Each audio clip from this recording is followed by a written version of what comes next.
I was born Naomi Marie Blackwood and became Naomi Canton when I married Nicholas in 1981. I remained that person until 3 weeks ago, the day after we buried him.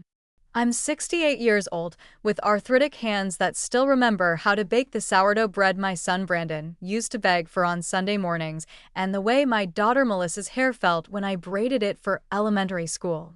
I'm telling you this so you understand that before everything collapsed, I was simply a mother who believed she had raised good children. Nicholas's cancer took 14 months to kill him, pancreatic, the silent executioner that gives you just enough time to put your affairs in order, but not enough time to actually live with the knowledge.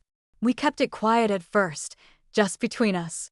Our children were busy with their own lives. Brandon with his financial consulting career in Boston that seemed to require him to miss every major holiday. And Melissa with her perpetually failing wellness businesses in Denver that somehow always needed another investment from Dad. They didn't need this burden yet, Nicholas had said, staring at the ceiling of our bedroom, the morphine making his words slur slightly.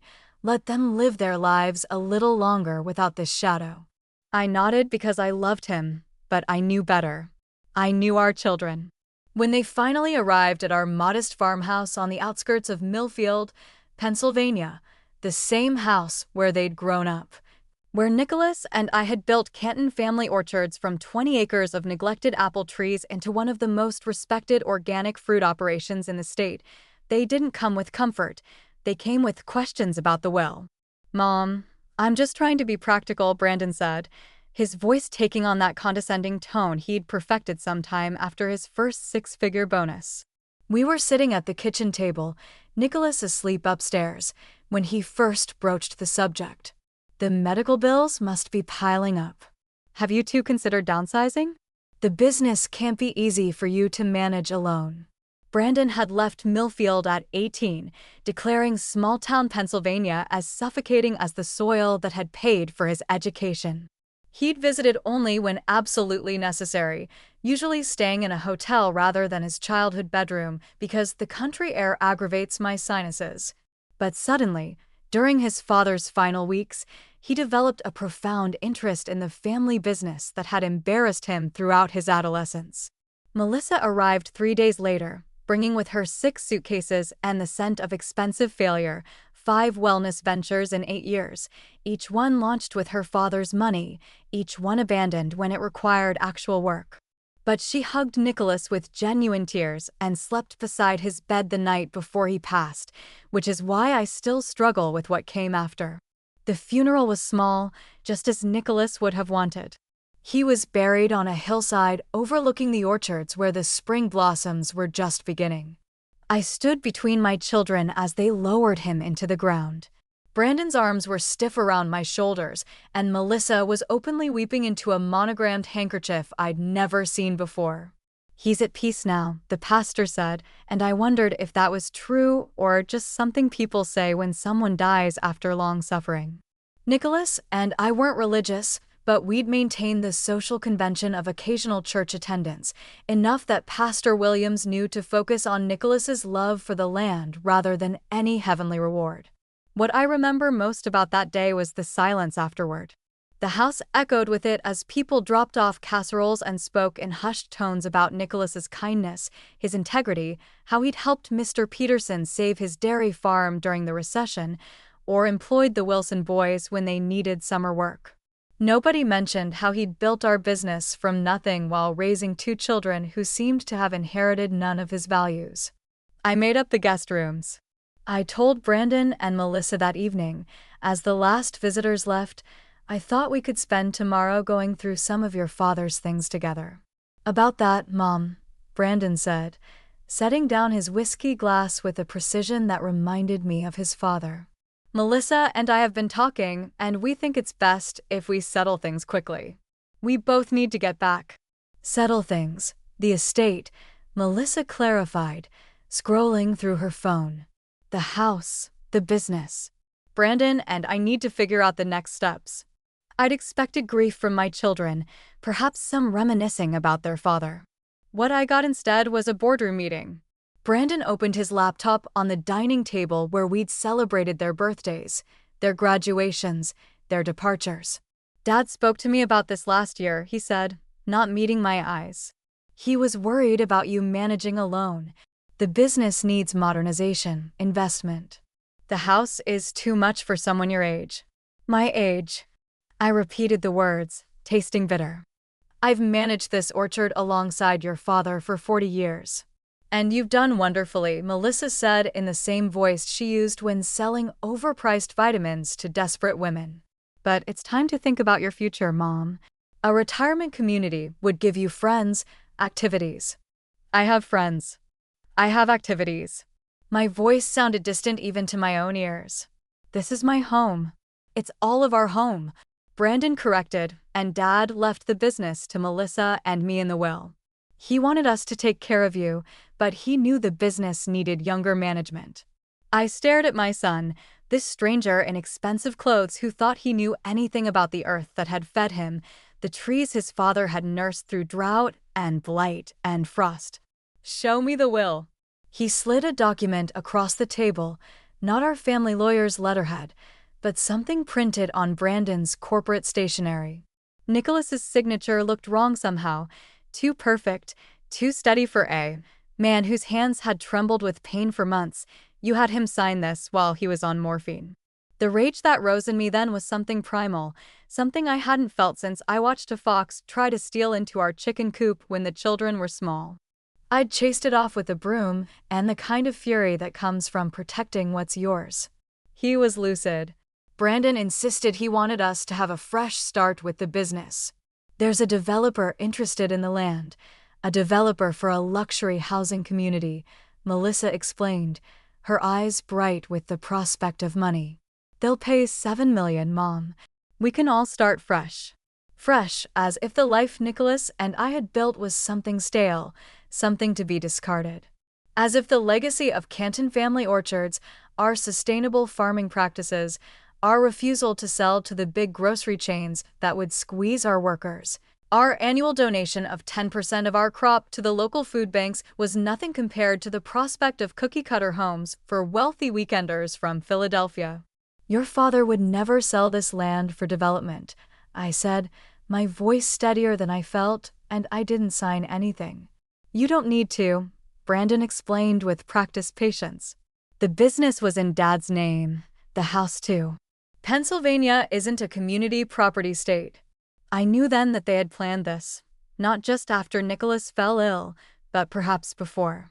How long had my son been waiting for his father to die so he could liquidate our life's work? How many times had Melissa called, not to check on Nicholas's health, but to ensure their plan was still in motion? I need time, I said, standing up. I'm going to bed. We'll discuss this tomorrow. But there would be no discussion. While I lay awake in the bed I'd shared with Nicholas, staring at the ceiling and listening to the familiar creaks of our old farmhouse, my children were making their final preparations. Morning came with the smell of coffee, the expensive kind Brandon had brought from Boston because our local store brand was undrinkable. I dressed slowly, my joints stiff with grief and age and the cold knowledge of what my children had become. When I came downstairs, they were waiting with a small suitcase I didn't recognize. We packed some essentials for you, Melissa said brightly. Brandon and I thought we'd drive you to look at Sunny Pines today. It's a beautiful retirement community just 2 hours from here. I'm not going to any retirement community, I replied, pouring myself coffee. This is my home. Mom, be reasonable. Brandon, the paperwork is done. We close with the developers next week. You can't stay here. I looked at my son, then really looked at him and saw nothing of Nicholas in his face, nothing of the boy who had once followed his father through the orchard at dawn, asking endless questions about pollination and pruning. Nothing but a stranger who saw me as an inconvenience to be managed. I need my medication from the bathroom, I said quietly, and I'd like to take some. Odo's sure, Mom. Melissa agreed, relief evident in her voice. Take whatever personal items you want. We can send the rest later. I moved through my home one last time, touching the worn banister Nicholas had sanded and revarnished every 5 years, the quilt my grandmother had made that draped across our bed, the window seat where I'd read stories to my children on rainy afternoons. In the bathroom, I retrieved my medications, but also slipped my passport and birth certificate from the hidden compartment in the medicine cabinet, the one Nicholas had built when we first worried about burglaries in the late 80s. In our bedroom closet, behind Nicholas's collection of flannel shirts that still smelled faintly of him, I retrieved the small fireproof box containing the one thing my children didn't know about. When I came downstairs, my purse was heavier, but my heart somehow lighter with resolve. Brandon was checking his watch. "Ready?" he asked, not really a question. I nodded, allowing Melissa to take my arm as if I were already the infirm old woman they wanted me to be. We drove in Brandon's rental car, a sleek black SUV with leather seats that stuck to the backs of my legs. I watched my home disappear through the rear window, memorizing the sight of spring buds on the apple trees, the weathered red of our barn, the stone chimney Nicholas had rebuilt the summer before Brandon was born. We drove past Millfield's small downtown, past the elementary school where I'd volunteered, past the community center where I still taught quilting on Wednesday evenings. But instead of continuing on the highway toward the larger towns where retirement communities clustered, Brandon turned onto County Road 27, a rural route that cut through farmland before eventually connecting to the interstate.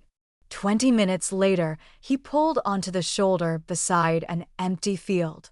The engine idled as he turned to look at me. "This is where you get off, Mom," he said, his voice eerily calm. "The house and business are mine now." "What?" Melissa at least had the decency to look confused. "Brandon, what are you doing?" "What we discussed," he snapped. "Mom's not going to make this easy. She'll contest the will, make scenes, embarrass us with the developer. This is cleaner. But she has her medication, some clothes. There's a gas station about 5 miles up. She can call one of her quilting friends." He reached across me to open my door. "Get out, Mom." I looked at my son, searching for any sign of the child I'd loved and found nothing. Then I turned to my daughter, whose wide eyes darted between us, her mouth opening and closing like a fish. "Melissa," I asked, but I already knew she'd go along with him. She always had. "I'm sorry, Mom," she whispered. "It's just we need this money. I have debts." I nodded once, gathered my purse and the small suitcase they'd packed, and stepped out onto the gravel shoulder. The spring air was cool, scented with fresh earth and the promise of rain later. I stood there, clutching my bag as Brandon drove away without looking back. Issa's pale face was visible through the rear window until they crested a hill and disappeared. No phone, no money, or so they thought. Just my name and what they didn't know I still owned. And that's when I realized I wasn't alone. I was free from pretending these people deserved my love simply because I had given them life. Free from the weight of maternal obligation to children who saw me as nothing but an obstacle. I started walking, not toward the gas station Brandon had mentioned, but toward a future they couldn't imagine. In my purse was my passport, my medication, and a deed, the original deed to 20 acres of land in my maiden name, purchased before I married Nicholas, before Canton Family Orchards expanded. The most profitable 20 acres, as it happened, which included water rights that any developer would need. My children thought they'd left me with nothing. They were about to learn how wrong they were. The walk to town took nearly 2 hours. My sensible flats, which I'd worn for my husband's funeral, weren't made for country roads. By the time I reached Miller's Gas and Grocery at the edge of Millfield, my feet were blistered and the afternoon sun had burned my neck. I didn't care. Pain has a way of clarifying things, and with each step, my purpose had crystallized. I didn't go inside immediately. Instead, I sat on the bench outside, watching pickups and sedans come and go, normal people living normal lives who had no idea that Naomi Canton, who judged their apple pies at the county fair for 20 years, had just been abandoned like roadkill by her own children. "Mrs. Canton?" I looked up to see Ray Miller himself, third-generation owner of the store, wiping his hands on his apron. "You all right? You're looking a bit peaked." "Just resting, Ray. Been a long day." He nodded, glancing at my suitcase. "Real sorry about Nicholas. He was a good man." "Yes, he was." I straightened my spine. "Ray, could I use your phone?" I seem to have forgotten mine. "Of course you can." He led me inside, past the beer coolers and snack aisles, to the small office behind the counter. "Take your time." I didn't call any of my quilting friends, as Brandon had suggested. I called Vincent Hargrove, our family lawyer of 30 years. "Naomi, I tried reaching you yesterday. I was surprised not to see you at the reading." My hand tightened on the receiver. "What reading?" Vincent was silent for a moment. "The will reading. Your son presented a document, but I had concerns. I've been trying to contact you." "I've been indisposed," I said, my voice steady despite the rage building inside me. "Vincent, I need your help, and I need discretion." "You have both." "My office, 1 hour. I'll be there." I bought a cheap prepaid phone with cash I kept hidden in a compartment of my purse, emergency money Nicholas had insisted we both carry after getting stranded with a flat tire years ago. I also purchased a bottle of water and a sandwich. I had no appetite for it. Ray refused to take my money. "On the house, Naomi. You need anything else, you just ask." His kindness nearly broke me. Early, but I hadn't cried when they lowered Nicholas into the ground, and I wouldn't cry now. Vincent's law office occupied the second floor of a Victorian on Main Street. When his secretary saw me, her eyes widened. "Mrs. Canton, Mr. Hargrove is expecting you." She hurried from behind her desk. "Can I get you anything? Water? Coffee?" "I'm fine, Helen, thank you." Vincent met me at his office door. His tall frame stooped with age, but his eyes were sharp as ever.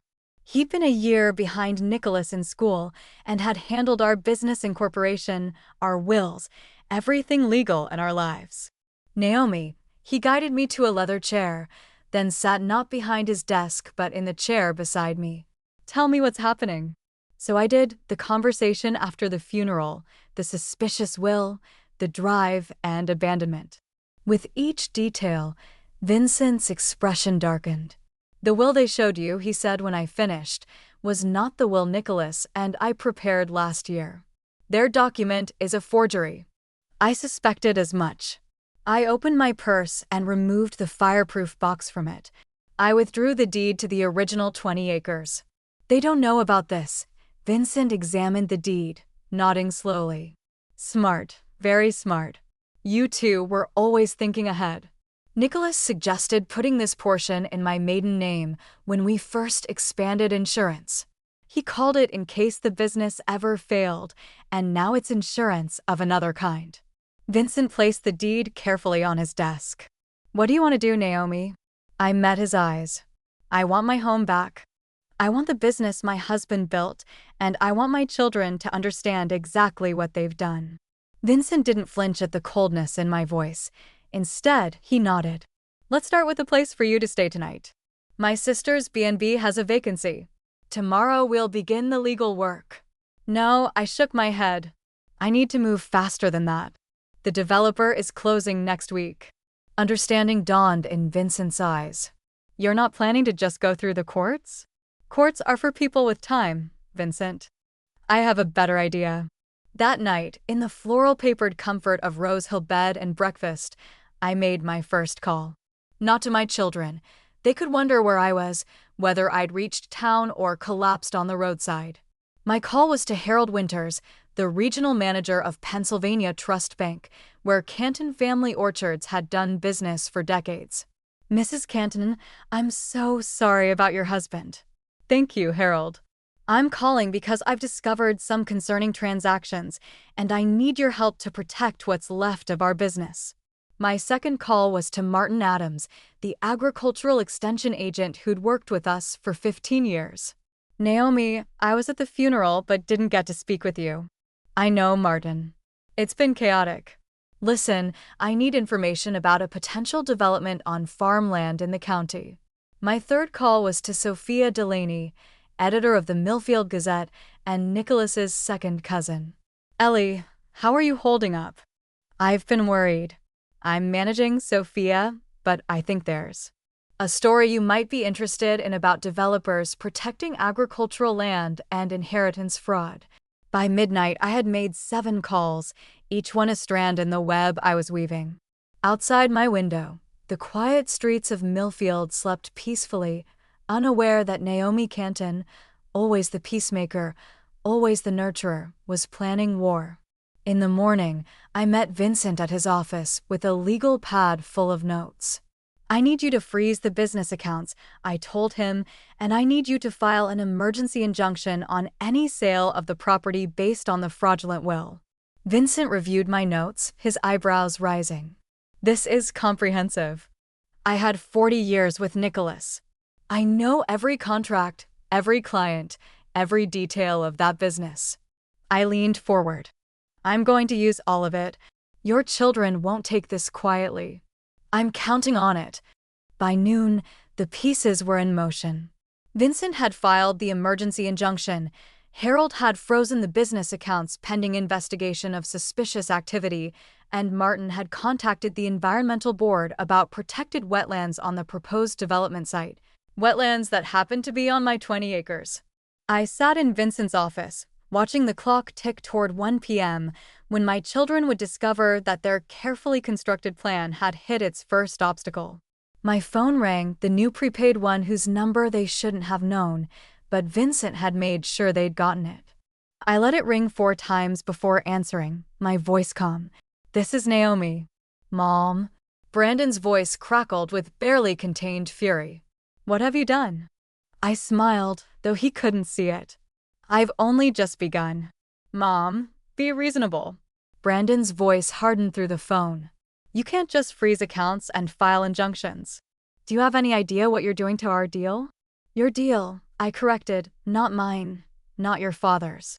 Where are you? Melissa cut in, her voice shrill.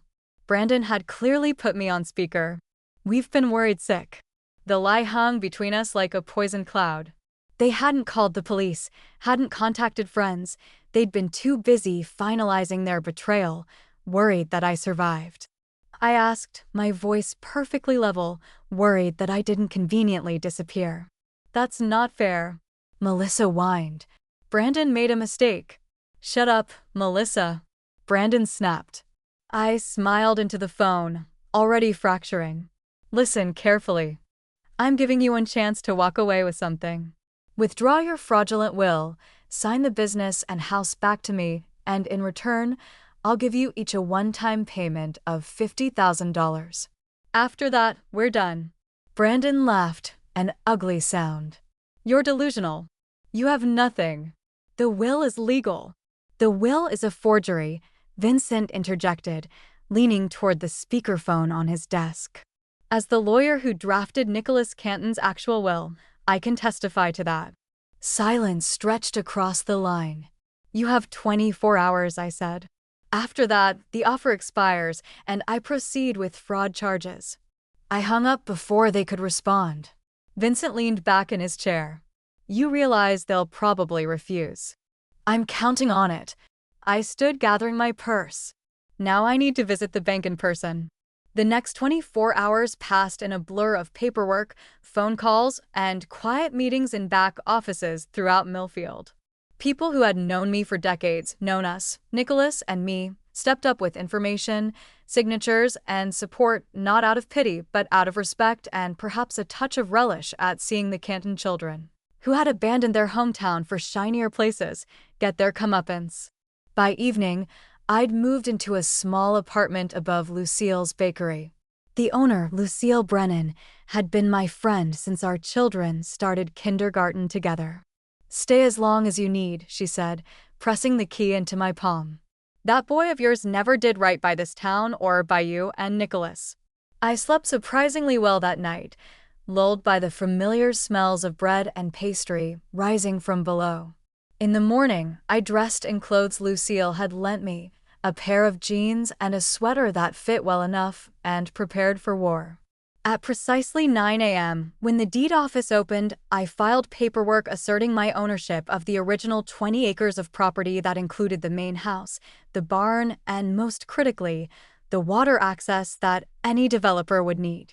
At 10 a.m., I met with the Agricultural Board about conservation easements, Nicholas, and I had quietly put in place years ago restrictions that would make development nearly impossible, even if Brandon somehow managed to sell.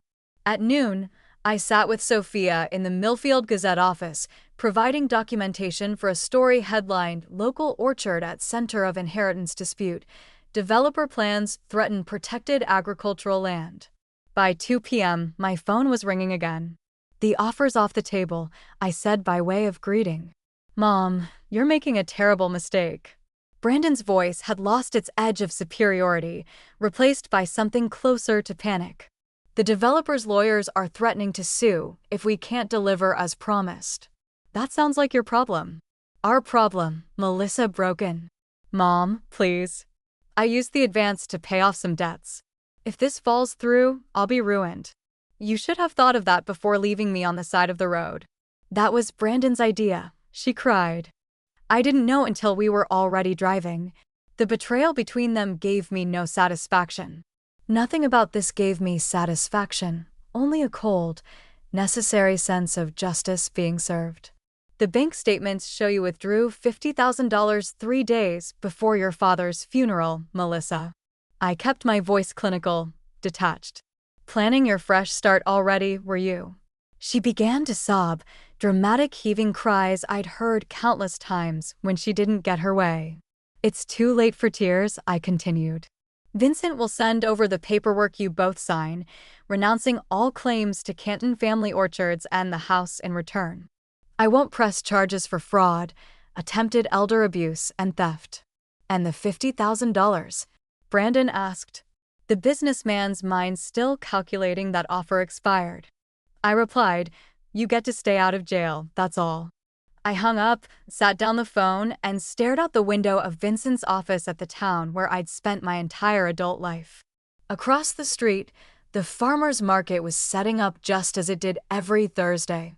People moved about their business, greeting neighbors, examining produce, living normal lives where children didn't abandon mothers on roadsides. "They'll fight," Vincent said, setting a cup of tea beside me. "Let them." I didn't touch the tea. I had one more call to make. I dialed a number I'd memorized decades ago but rarely used. "Robert, it's Naomi Canton." I think it's time I called in that favor. Robert Wilson had been Nicholas's roommate at Penn State before either of them met me. They'd remained friends even after Robert moved to Philadelphia to start what would become one of the largest real estate law firms in the state.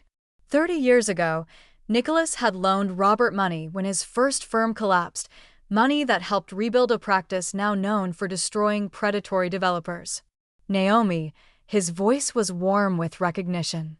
"I've been meaning to call since I heard about Nicholas." "I'm so sorry." "Thank you, Robert. I need your help with the situation." I explained everything: the forgery, the abandonment, the developer. Robert listened without interruption, and when I finished, the silence stretched so long I thought we'd been disconnected.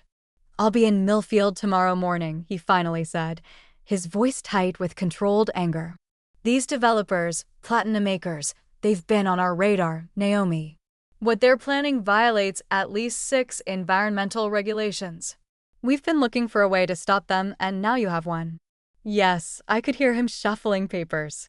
"Don't sign anything before I get there. And Naomi, I'm sorry about your children." "I stopped having children 3 days ago," I replied. "Now I just have adversaries." That night, I sat in Lucille's kitchen as she closed the bakery, drinking tea and watching her prepare dough for the morning. "You should try to eat something," she said, nodding toward the sandwich she'd made me. "You need your strength." "I'm not hungry." I hadn't had an appetite since Nicholas died. Food was fuel now, nothing more. "Heard Melissa's staying at the Millfield," Lucille said, kneading with practiced movements. "Brandon's still at the house. People are talking. Let them talk." The small-town grapevine had always annoyed my children, but now it served me. Every move they made, I knew about it within hours. Sophie's article runs tomorrow, Lucille continued. Front page. Got a call from the Philadelphia Inquirer too.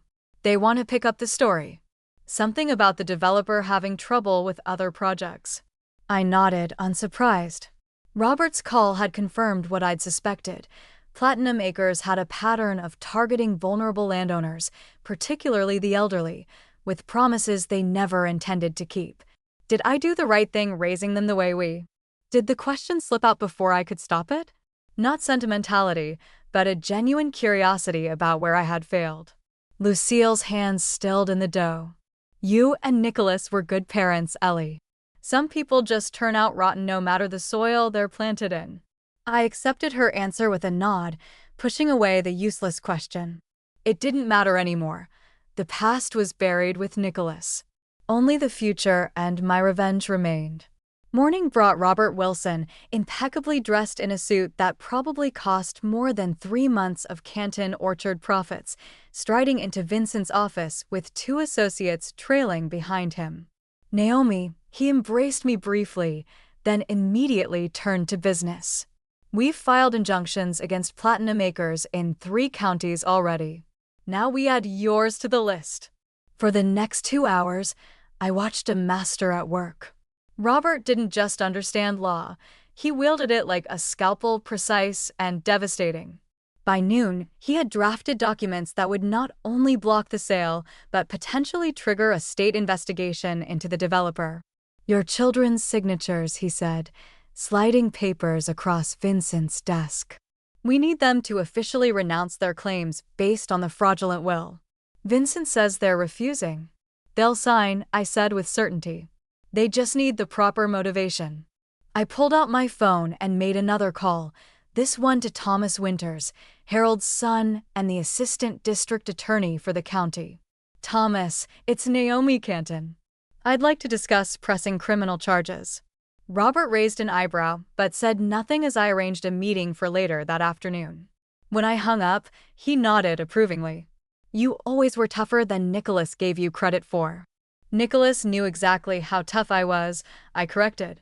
He just never thought I'd need to use it against our own children. Just after 2 p.m., my phone rang again. Brandon, his voice clipped and formal. We'll sign the papers, but we want something in writing saying you won't pursue charges. I already offered that yesterday. The terms have changed. What do you want? He sounded defeated, which gave me no pleasure. Be at Vincent's office at 4 p.m. Bring Melissa. I'll lay out my terms then. When they arrived, I was already seated between Robert and Vincent, a united front of legal firepower. My children looked terrible, Brandon unshaven, his expensive shirt wrinkled, Melissa with smeared makeup and hair pulled back in a hasty ponytail. Neither could meet my eyes. Sit, I said, gesturing to the chairs across from us. This won't take long. Robert slid the documents across the table. Mrs. Canton has agreed not to pursue criminal charges for the forged will, fraud, elder abuse, and attempted theft of business assets worth approximately $12 million. In exchange, you will both sign these papers acknowledging the will was fraudulent, renouncing all claims to Canton Family Orchards, the residential property, and all associated assets. Brandon skimmed the document, his face paling. This says we forfeit. Our inheritance entirely, yes, I said simply. But that's Melissa began exactly what you tried to do to me. I finished for her with one difference. I'm offering you a legal way out, not abandonment on a roadside. Mom, please, Melissa's voice cracked. I know we made a terrible mistake, but… Stop, I held up my hand. This isn't a negotiation. Sign or I walk across the street to the DA's office and file charges. Thomas Winters is waiting for my call. At the mention of the district attorney, Brandon's already pale face went ashen. He knew Thomas from high school, another local boy he'd looked down on who had now surpassed him. You'd really do that? Send your own children to jail. There was genuine disbelief in his voice, as if the woman who had made his favorite cookies and bandaged his childhood scrapes couldn't possibly be this cold, this unforgiving.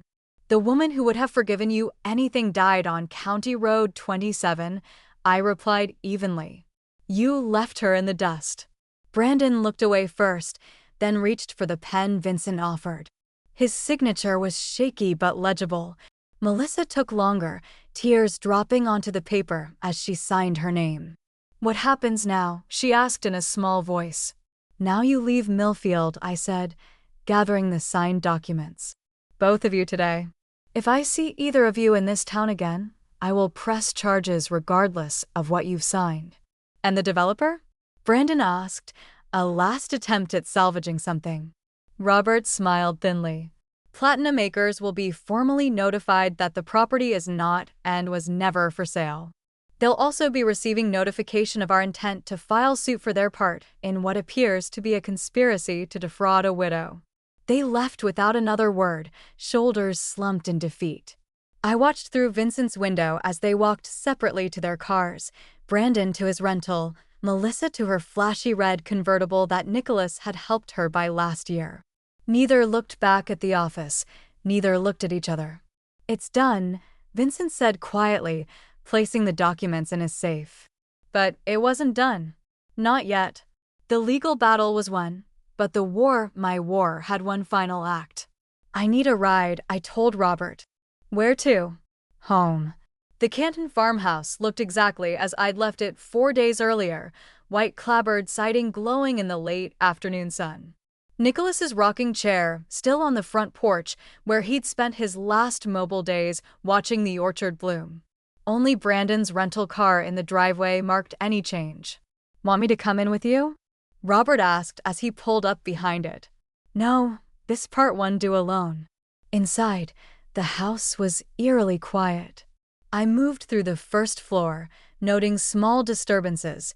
Brandon's laptop on the dining table, a half-empty whiskey glass beside it, muddy shoes by the door that he would never have left there when he lived here. Brandon? I called out, my voice echoing through the rooms that had witnessed 40 years of my life. No answer. I climbed the stairs. Hand trailing along the banister Nicholas had carved by hand our first year in the house. At the top I noticed our bedroom door ajar, light spilling into the hallway. I pushed it open. Brandon stood by the window, staring out at the orchard, his back to me. The room had been ransacked, dresser drawers pulled out, closet doors open, Nicholas's possessions scattered across the bed we'd shared for 4 decades. Looking for something? I asked coldly. He didn't startle, didn't turn around. I know there has to be more. Dad wouldn't leave everything to you. Your father trusted me, something you clearly never learned to do. Now he did turn, his face twisted with something between rage and desperation. You've destroyed everything. The deal's collapsed, Melissa's creditors are calling, my firm is investigating why I took so much time off without explanation. Actions have consequences, I replied simply. Is that what this is? A lesson. He laughed bitterly. Always the teacher, even now. Not a lesson, I corrected. Justice. I moved to the bookshelf and pulled out an old leather-bound copy of The Rose Walden, Nicholas's favorite book, the one he'd read aloud to me during long winter evenings when the children were asleep. From between its pages, I withdrew a sealed envelope. Your father wrote this for you the week before he died. I was going to give it to you after the funeral, before I understood what you really were. Brandon reached for it, but I held it back. Did you even grieve for him, or were you too busy planning how to profit from his death? Something flashed across his face, perhaps shame, perhaps just annoyance at being caught. I loved Dad. You loved what he provided, I corrected. Security, status, the safety net for your riskier ventures. What was it this time, Brandon? Another bad investment? Gambling debts? His silence was answer enough. Your father built something that would have sustained generations if you'd had the patience to nurture it. I placed the envelope on the dresser instead. You tried to sell it for quick cash. The orchard business is dying. He snapped. Dad was too stubborn to see it, too tied to outdated ways. The development would have made you rich, while destroying everything your father valued, everything I valued. You could have had a comfortable retirement, a condo in Florida, no worries, except the worry of living with the knowledge that I'd allowed my husband's legacy to be bulldozed for vacation homes. Brandon shook his head as if I were the one being unreasonable. Even now, he couldn't understand. "Take the letter and go," I said. "Read it or don't, but either way, this is the last time you'll set foot in this house." He snatched the envelope and pushed past me without another word. I listened to his footsteps on the stairs, the slam of the front door, the engine of his rental car roaring to life. Only when the sound had faded completely did I allow myself to sit on the edge of the bed, surrounded by the wreckage of Brandon's final violation. I didn't cry. I hadn't cried since that moment on County Road 27 when I realized my children had become strangers instead. I began to put the room back in order, folding Nicholas's flannel shirts that still smelled faintly of him, gathering scattered photographs, restoring order to the chaos my son had left behind. As darkness fell, I moved to the kitchen and made a cup of tea, carrying it to the front porch where I settled into Nicholas's rocking chair. Above me, stars began to emerge in the clear spring sky. Below, the orchard stretched into darkness, the trees we'd planted together now mature and strong. My phone rang. "Vincent, checking on me?" "I'm home," I told him. "Brandon's gone. And you're all right there alone?" "I've been alone since Nicholas died," I replied. "The difference is now I know it." 3 months later, I sat in the same chair, watching the summer sun set over an orchard heavy with ripening fruit. The harvest would be good this year, perhaps our best ever. Not that I would handle it alone. The new manager I'd hired, Martin Adams's daughter Lisa, had already proven herself more than capable. My phone chimed with a text from Lucille. "Front page again. Thought you'd want to see." The attached image showed the Philadelphia Inquirer's business section, Platinum Acres CEO indicted in fraud scheme.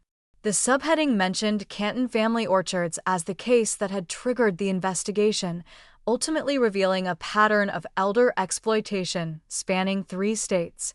I set the phone aside, feeling nothing but a quiet satisfaction, justice, not revenge, though perhaps they were the same thing after all. Another text arrived, this one from an unknown number. "Mom, please. It's been months. Can we talk?" I deleted it without replying, just as I deleted the 12 before it. Melissa had begun reaching out after the scandal broke, after her creditors took her car, her condo, everything she owned to cover debts she'd accumulated, expecting the windfall from the orchard sale. Brandon never contacted me at all, though Vincent heard he'd been asked to resign from his firm when his connection to the fraud investigation came to light. My children were learning the hardest lesson, that some bridges, once burned, can never be rebuilt.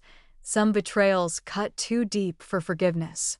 As darkness settled over the orchard, I rocked gently, listening to the night sounds, crickets chirping, a distant owl, the creak of the chair against weathered boards.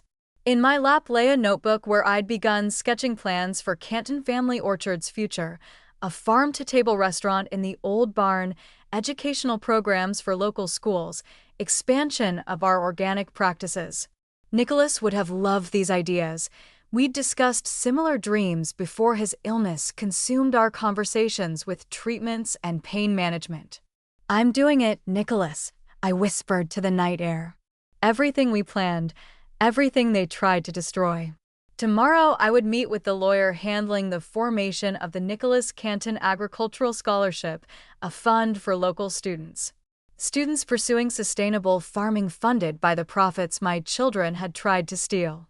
Next week, I would host the first community harvest dinner, inviting the neighbors and friends who had rallied around me when I needed them most.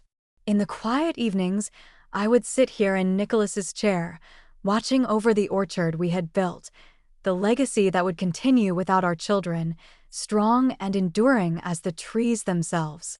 Not alone after all, just free. That's my story.